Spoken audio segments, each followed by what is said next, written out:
James Butty in Washington. Today is Wednesday, December 21st, and here are some of the stories we are covering. The UN relaxes its arms embargo on the Democratic Republic of Congo. In an official statement, the government spokesperson said the DRC government welcomes the vote of the UN Security Council, which puts an end to an injustice. The United Nations says international support can pull Somalia back from the brink of famine. A conversation with the first woman to form a political party in Eswatini. Malawi court staff returned to work after strike. Gunmen killed at least 38 villagers in northwestern Nigeria's Kaduna State. Lesotho's new prime minister discusses priorities for his first 100 days in office. My first 100 days, one of the things that I'm going to make sure is done is to light our city, which is our capital town, Maseru, and also to patch up the potholes that are all over town. And a shrinking ice cap on Mount Kilimanjaro threatens tourism in Tanzania. Those stories and more are coming up on Daybreak Africa.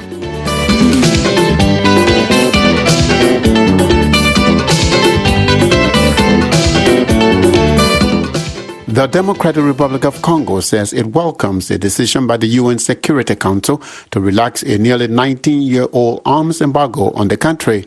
Tuesday's decision comes as the government is battling the M23 and other rebel groups in the eastern DRC.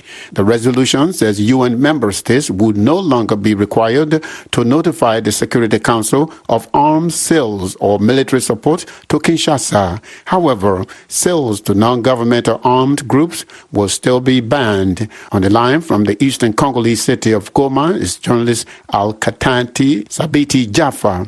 Where all citizens warmly welcome the decision of the UN Security Council. The reaction of the Congolese government was quick.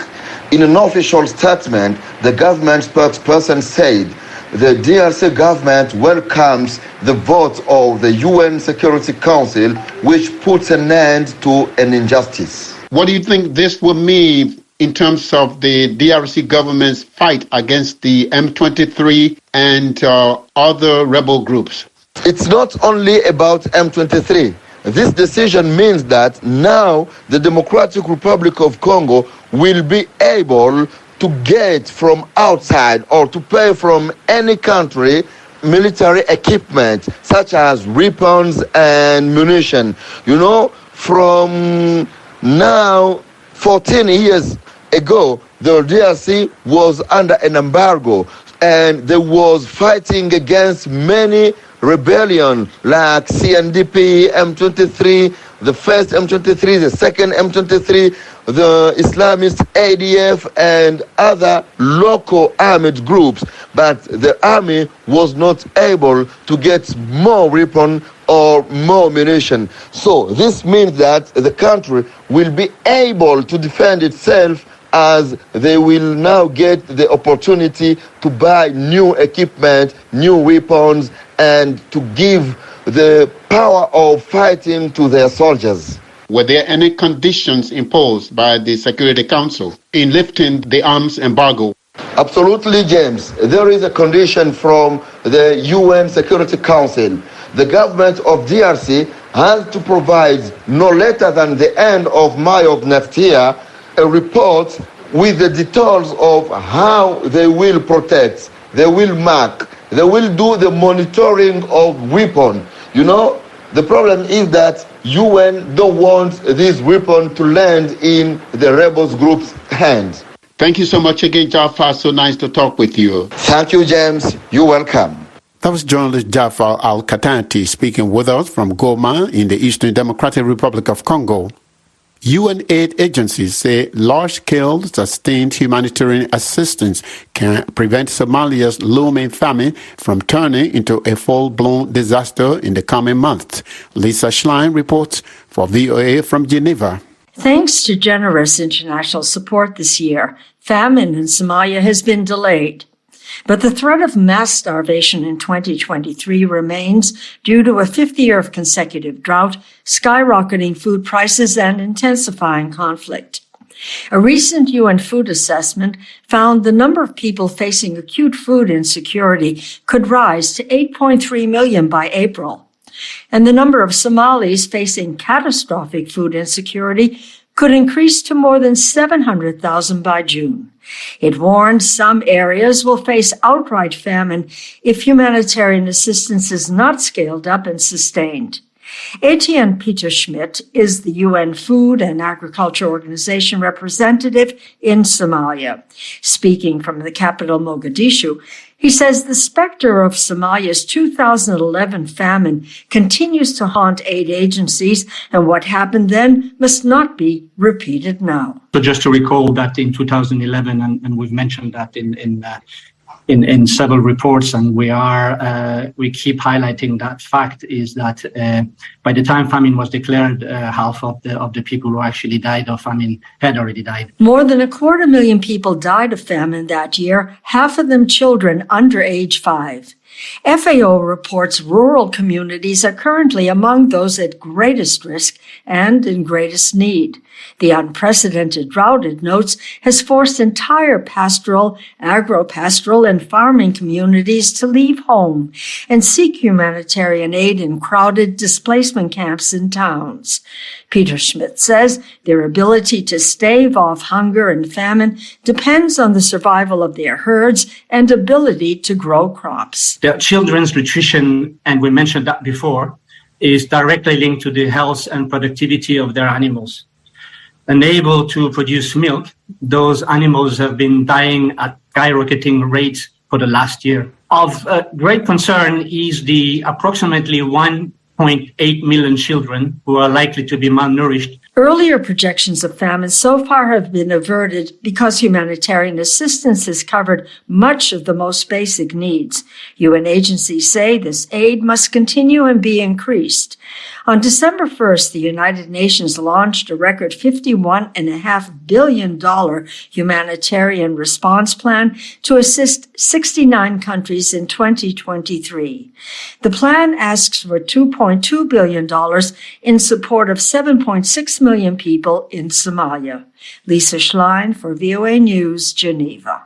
Lesotho's new Prime Minister Sam Matekane says he plans to run his administration like a business. Matekane, a prominent business magnate, says he plans to hold the government accountable under his leadership. The new Prime Minister also promises to implement policies that he says will improve the living conditions of the people. The Prime Minister, who was in Washington to participate in the U.S.-Africa Leaders Summit, discussed with VOA's Peter Clottey the priorities of his administration's first 100 days.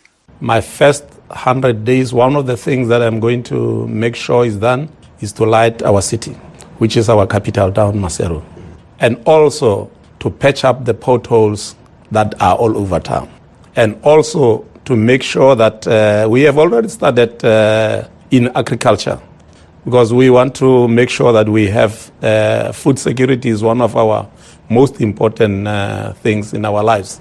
We need to secure food for our nation.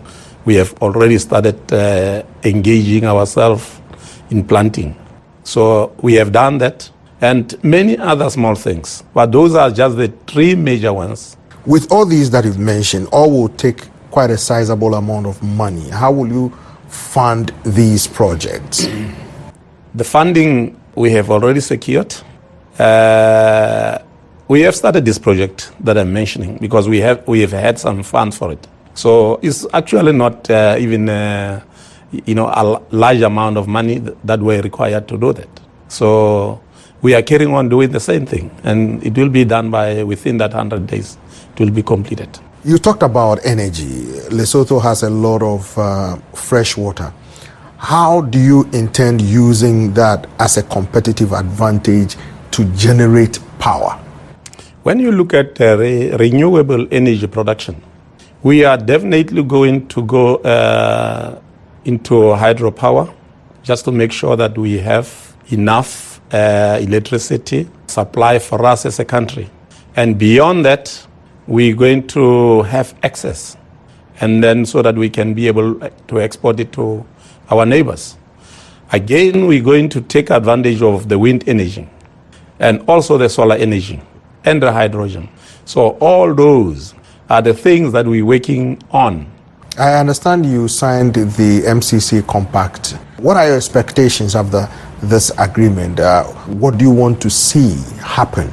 First of all, I must thank the U.S. government for the first compact that they gave to us, which went very, very, very well. Now, lately, we have signed Compact 2, which is supposed to start in the next year or so.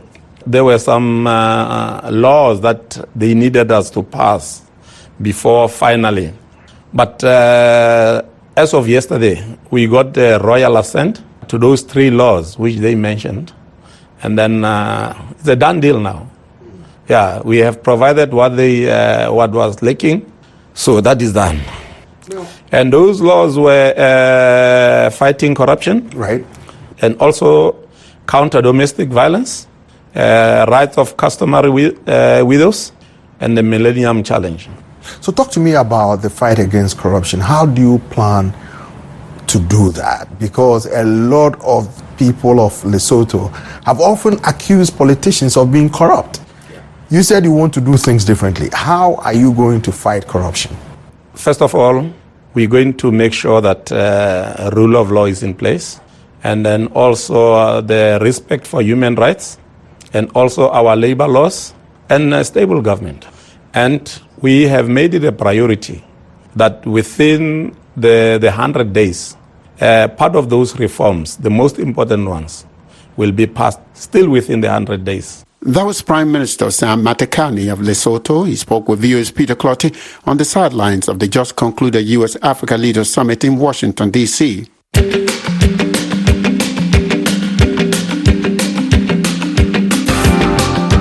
You are listening to Daybreak Africa on the Voice of America.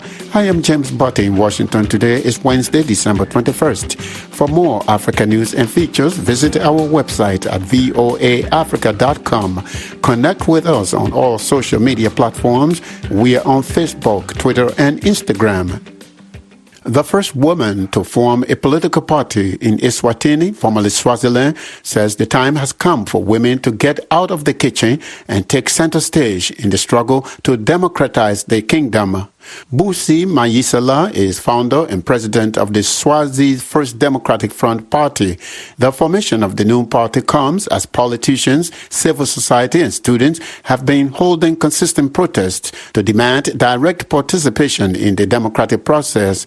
Although there are political parties in Eswatini, candidates can only run for office as individuals, not as official members of their parties.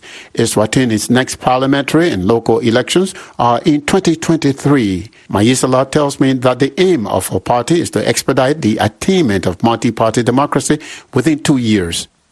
Basically, we are pushing the social democratic ideology. We want to advocate for social justice and economic emancipation for all.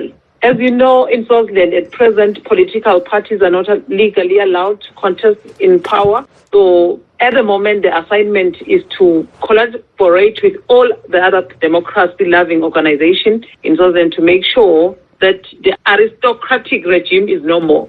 So, as you said, if political parties are not legally registered in Eswatini or Swaziland, why bother having a political party then? We are defying because we feel it's time. It's because, as you can recall, after independence in 1968, we had political parties in the country, and in 1973, they were banned. So now we want to take the power back to the people.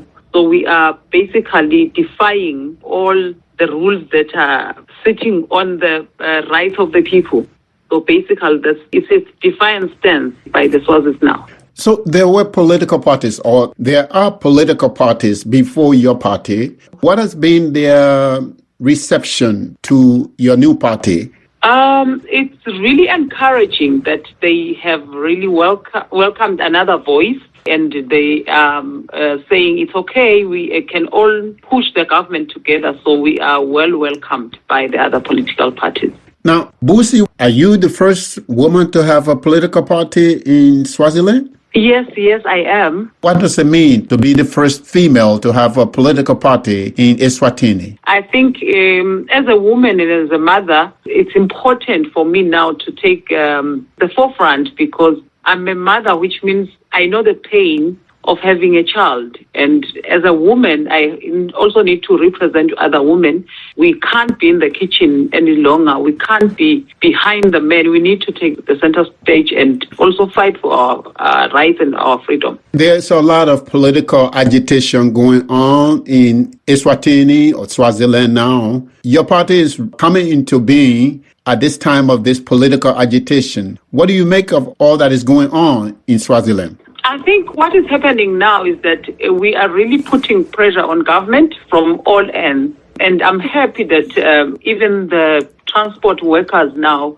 have put aside making profit and making business, but are putting first the agenda of liberating eMaswati by stopping to go to work and make those profits, which means the economy of the country is going to suffer a lot. But this is not about the economy. It's basically going to push the government to realize that now Swazis really means business. If they are willing to stop even going to work and stop even making business just to push government to the dialogue table. So I'm excited that all eMaswati from all sectors now are coming together. Busi, thank you so much again for being the first woman to have a political party in Eswatini or Swaziland. Thank you so much, James. Thank you. That was Busi Maisala, founder and president of the Swazi First Democratic Front Party, Eswatini's first female-led political party. She was speaking with me from the country's capital, Mbabane. Support staff for Malawi's judiciary staff has ended a week-long labor strike after the government promised to consider its demands next year. Authorities have told the workers that the government will honor their grievances in April. Lamek Masina reports from Blantyre. The striking judicial support staff resumed work Monday after several meetings between representatives of the workers and the Malawian government authorities. And Haliwa is a spokesperson for the Judiciary Members of Staff Union in Malawi. Haliwa said Finance Minister Sosten Gwengwe told them during the meeting over the weekend that their demands are not part of the current budget. We met the Minister of Finance in Lilongwe where we had discussions as regards to the same, and we reached a compromise whereby government made a commitment that come next financial year April, they might give us what we wanted. The strikers' demand include improved working conditions and allowances for working overtime or outside their normal places of employment, among other things. Some critics of the government say the budget excuse is a way for officials to sidestep the striking workers' demand, but Haliwa does not feel so. No. Much as we are unionists, we trust our government, but the only problem we had was lack of communication. So whenever we requested the minister to meet him, he accepted, we met, we discussed, and he promised that he will honor his promise. The strike, which began December 12, led to the indefinite suspension of many cases as the strikers barricaded court buildings, denying access to judges, lawyers, and other regular court users. The strike also left prison and police cells overflowing with crime suspects. Peter Kalaya is the spokesperson for the Malawi Police Service. He says the resumption of the court operations will help ease crowding in police station holding cells. It was really bad because in all the days that these officers were on strike, we were still making arrests, and we have our cells that are actually meant as temporal custody. So we had congestions in most of our police cells. A strike lasted 2 months in 2015 when workers demanded a 30% salary increase. Michael Kayatsa is the executive director for the Center for Human Rights and Rehabilitation. He says the government should work out a way to ensure that future court strikes do not happen. It's not right that every time they have concerns, the government has to turn a blind eye. To avoid a similar situation, I think it's important the government should be proactive in addressing the concerns raised by judicial workers and also other critical service providers. Haliwa says the workers have signed a memorandum of understanding with the government to ensure that their demands are honored. However, he adds that court workers might resume their strike if the government flouts the agreement and fails to take their demands seriously. Lamek Masina for VOA News, Blantyre, Malawi. Gunmen have killed at least 38 villagers in northwestern Nigeria's Kaduna State, residents and local community groups said on Tuesday, December 20th, a region that is chronically marred by armed violence. Olivia Chan reports. Gunmen killed at least 38 villagers in northwestern Nigeria's Kaduna State. That's according to residents and local community group on Tuesday.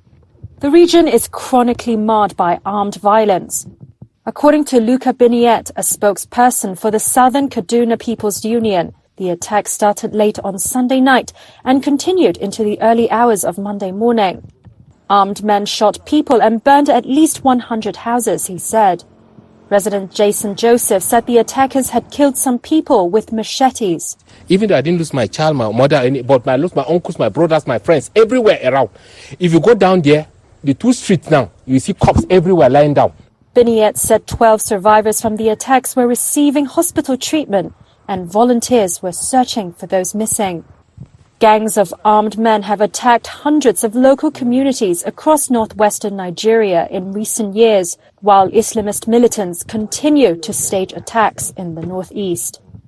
A Nigerian police spokesman did not immediately respond to requests for comment. That was Reuters correspondent Olivia Chan reporting. UN experts say the ice cap on Africa's highest peak, Tanzania's Mount Kilimanjaro, is among world-famous glaciers predicted to melt by 2050 due to climate change. While scientists are studying the ice to try to halt the melting, those who depend on the mountain for tourism also worry about the future. Charles Kumbe reports from Kilimanjaro, Tanzania. Julius Keyu has participated in various studies on Mount Kilimanjaro. His studies have revealed changes in the mountain ice cap from time to time. Utafiti wa muda mrefu hasa kutoka tafiti kuu tatu. He says many studies that we have carried out show that it is true. The glacier in Mount Kilimanjaro is shrinking. Keyu adds that these studies reveal that so far the glacier has shrunk by 20%. For locals here, Mount Kilimanjaro is a symbol of fortune, and it brings tens of millions of dollars to the region through 50,000 tourists who climb the mountain annually. However, like glaciers in the Antarctic and Arctic, the ice cap on Mount Kilimanjaro has gotten notably smaller due to climate change. Agatha Bernard is a tour operator at Afro Lioness Adventure. She says, we'll have lost the biggest tourist attraction and a market that we believe brings a lot of income to our country. For those who work in the tourism industry, she says, tourists who climb mountains are the ones that bring a lot of money. She says, my biggest fear is that I will lose customers. That is money not only to me but to the government. She adds, we'll also lose the light and potential of our mountain. Earlier this year, an intergovernmental panel on climate change report listed the melting of ice and snow as one of 10 key threats from climate change. The United Nations says the glacier could be saved only if the world limits global warming to 1.5 degrees Celsius. Imani Kikoti is the Deputy Director of Kilimanjaro National Park. Tunaendelea kutoa elimu kwa wananchi hasa kwa vijiji vinavyozunguka hifadhi. Kikoti says we continue to educate the public on conservation, especially in the villages surrounding the mountain. We have also continued to insist citizens plant many trees in their places to provide for themselves and cope with climate change, he added. Meanwhile, Keyu believes that the glacier, while shrinking, will survive. The studies on the ice cap have been done mainly by foreigners and are lacking key experts and pieces of equipment, he says. The people who work in Tanzania's tourism industry hope he is correct. Charles Kombe for VOA News in Kilimanjaro, Tanzania. And that's it for this Wednesday, December 21st edition of Daybreak Africa. I am James Botti in Washington, wishing that you will have a wonderful day.